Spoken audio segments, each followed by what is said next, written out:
Welcome back to the channel. My name is Steven. I'm a pharmacist and I own 52 units of real estate. So today I want to talk about the power of a W-2 job in terms of scaling a real estate portfolio. So as you guys been following me, you know I work full-time as a pharmacist since 2013. And while working full-time, I've basically been able to scale to 90 units at one point, but I sold my mobile home park, so now I own 52 units. And I did all this off of my W-2 income. Essentially, what I did was I focused on increasing my W income over time. I job hopped a lot. I moved into pharmacy leadership and management positions, which will pay more, and depending on the hospital, may give you a bonus. So yes, it's uncomfortable to job hop. It does require you to start over, learn everything fresh. But the silver lining is you could potentially make more money depending on which hospital you work for. If you work for the bigger name hospitals in major cities, they will pay more. But the trade-off is you're starting over from ground zero and you have to relearn things and systems. So I focused on increasing my W-2 income over time. I went from 120K starting off to now at least double that present day, over the span of 11 years. So while doing this, I focused on increasing my income and I kept my expenses pretty much the same. I would say for the longest time, my living expenses were very minimal. I would travel twice a year and would use points. I would probably spend about $1,500 to $2,000 a month on eating out, on doing activities, on buying random things, and rent was relatively inexpensive. In 2013 and 14, I spent $500 just renting a room. In 2015 to 17, I lived at home for free. 2017 to 2020, I essentially house hacked my property. So I lived in the master, rented out the other bedrooms, and it lowered my living expense to about maybe $1,500 a month, which was essentially going back to me, because if you factor in principal pay down, it's essentially me paying myself. And when I moved to Southern California, that's when I started renting apartments. So I didn't live in a house hack. I rented an apartment for about $2,200 on average from 2020 all the way to 2024. And keep in mind, I'm probably taking home about $8,000 to $10,000 a month. And from there, essentially, I would basically, sorry, I blanked out there, would keep everything the same. So I would take home $8,000 to $10,000. My rent would be about $2,200. So I still had a decent margin. And if you factor in my income from my real estate, you know, it kind of covers the cost.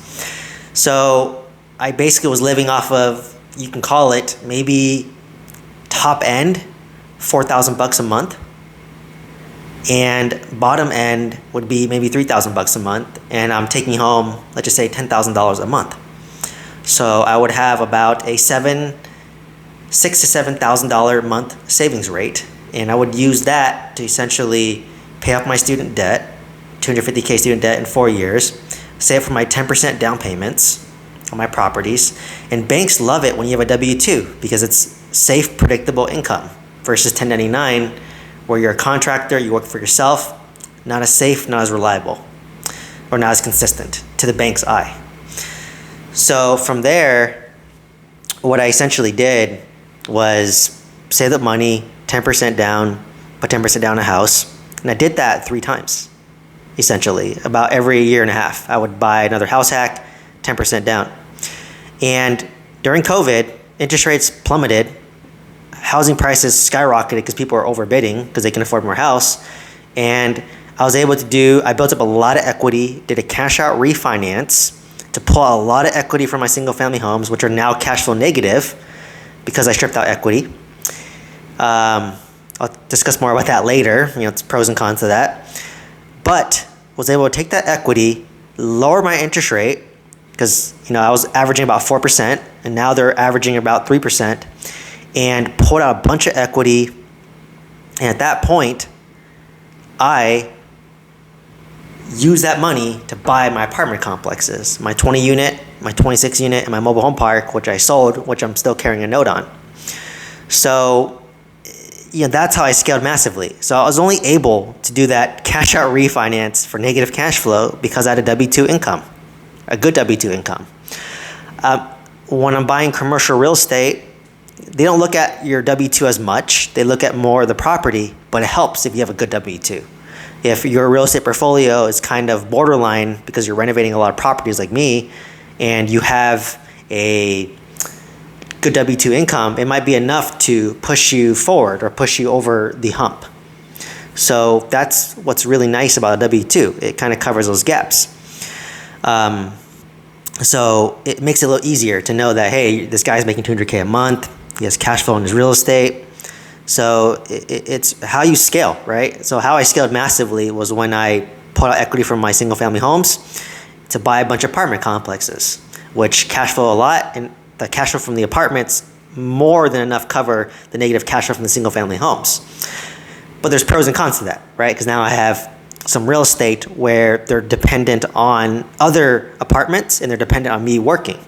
So basically, if I really want to, be financially free, I might have to sell those properties, take the equity, and pay off my primary residence or pay off an apartment. So that's kind of what I've kind of pigeonholed into doing if I want financial freedom and I want to retire early. So that's why people underestimate a high income W-2. I know a lot of these real estate channels, these real estate gurus, a lot of them weren't good in W-2, to be honest. They couldn't do W-2. That's why they went down real estate. They didn't do entrepreneurship. Like Brandon Turner, he had an art history degree, which isn't going to get you a good job. So he went to real estate. David Green was a cop. They get a lot of overtime. That's probably a high income W-2, but probably not sustainable over the long term, given the risk. So really, that's the power of a W-2. I work in healthcare. For the most part, it's pretty stable. It's pretty safe. There's always jobs. I can work full-time. I can work part-time. I can potentially work remote, depending on the job I get. I could work 1 day a week, 2 days a week, 3 days a week, 4 days a week, 5 days a week. It's really flexible. And they always need pharmacists. I could do contract jobs where they pay more, pick up a 3-month contract and be off for 9 months and travel and do whatever I want. So there's a lot of flexibility. And you always need pharmacists in the world. You always need healthcare workers in the world. If true emergency, that's what you need. You need healthcare workers, not like tech bros and SF. So it is stable in that way. And like I said, what I said is extremely simple, but it's hard to do it for 11 years like me. Is it easy to constantly change jobs every 2 years? No, it's hard. Because you have to meet new people, learn new systems, and then by the time you're comfortable, you're on to the next job to make more money. Is it comfortable to live exactly the same despite your income going up significantly? No. It's hard not to lifestyle inflate when I see my friends spending money, going on lavish vacations, 5-star hotels, Michelin-star restaurants, nice cars, all this. Is it easy? No. But now, thanks to me increasing my income, decreasing my expense, and dealing with the hardness and delaying gratification, I'm able to buy a bunch of real estate, which appreciate over time. And now I have a $6 million net worth and 52 units. Versus my classmates, a lot of them don't even own a house yet, and they haven't even paid off their student loans. We graduate at the same time, make the same amount of money, but I'm in a way better financial position because I was able to focus on increasing my income, decreasing my expense, and learning how to buy real estate over time. And let market appreciation do its thing. Time is the most valuable asset, and it compounds over time. So that's the power of a W-2 income, and that's why I say don't quit your W-2 income too soon. It provides a lot of value, and especially for me, What's beautiful about me is, like, my fiance and I, we're both full-time pharmacists. But the moment we have a kid, my fiance, future wife, future baby mama, will probably be part-time. So she works 4/10s. So she's gonna go from 4/10s to 2/10s. She works 2 days a week, off 5 days a week. That's a pretty good work-life balance. And then our W-2 incomes go down. But if our income goes down by $5,000, for example, because she's working part-time now, and I sell a property to pay off my mortgage, that lowers my expense by $5,000. It's a wash. If she makes $5,000 less by pay off my mortgage, my house, by selling a property, I wiped out my $5,000 mortgage. So our lifestyle is still exactly the same. We lost $5,000 income, but we lost $5,000 expenses. Our net is still the same. So from there, it's just really about, for her, she can, if we have a second kid, she can just work 1 day a week if she wants to, or maybe I'll go part-time, right? Like, I have the option now to go part-time and work maybe 2-3 days a week at my leisure, and we still have a W-2 income.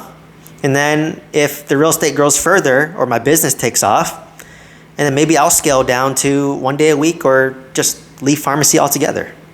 That's what's nice about healthcare. You can take gradual steps. You don't have to be super drastic to be like, oh, we both go from 2 working pharmacists to both retired. No, you could, one go part-time first, the second one go part-time second, one quits full-time, and the other one can quit full-time. And it can be very stepwise and gradual. Once you can get once we get a grasp on our expenses, once we have kids, because kids are expensive, right? Once you have 1 kid, once you have 2 kids, what's the expense going to look like? And once you have a good scope, we can slowly scale back our W-2. Or maybe I can pick a remote job that pays less, but gives me more lifestyle flexibility and freedom, which is what I want. Or if I'm lucky, I'll find a remote job that pays me exactly what I pay now.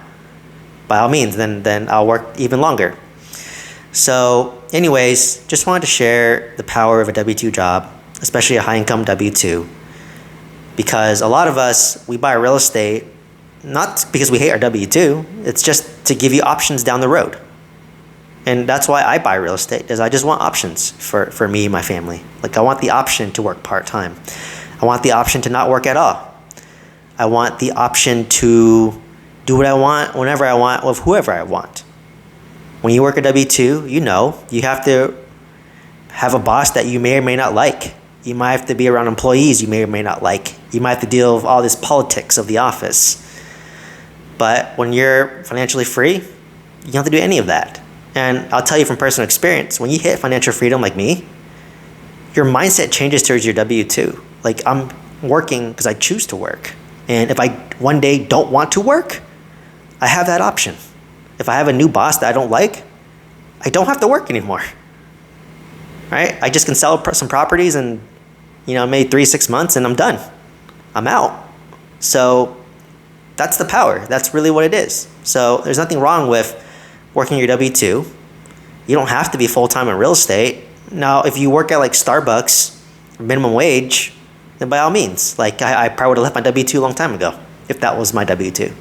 But I'm have a doctorate in pharmacy, got my degree in 5 years, and it offers pretty decent work-life balance right now.